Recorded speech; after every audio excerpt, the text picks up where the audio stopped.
Hello and welcome. In this video, we're going to show you how to install the Phlearn Lightroom presets into older legacy versions of Lightroom. Now, the first thing you want to do is make sure to open Lightroom and check to see what version you're using. So this tutorial applies to anything with Lightroom version 7.3 or lower. So if your number is higher than 7.3, go ahead and refer to our other video.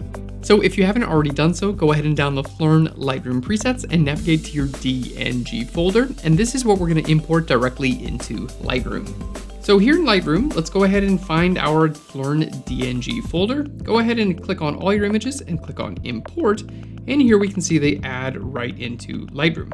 Now let's click on our first image here. Let's go to our develop module, and then we're going to click on our presets and hit the little plus icon.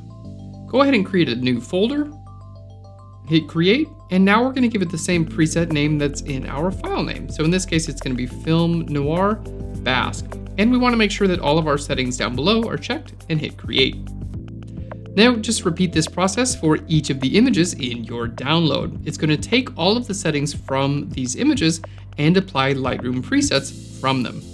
And that's all there is to it. Basically, we're converting the settings from the DNG images to Lightroom presets. Now let's go ahead and show you how to apply them to your images.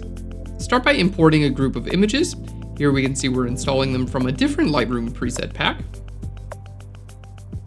Go ahead and choose your image. Here we're going to choose the couple or the van. Let's go to our develop module and then go over to our Film Noir folder where we just made these presets, and go ahead and click through your presets. And here you can see they automatically apply to your images. And that's all there is to it. These Lightroom presets are yours to keep, and you can use them on any one of your images. Thank you so much. I'll Phlearn you later. Bye everyone.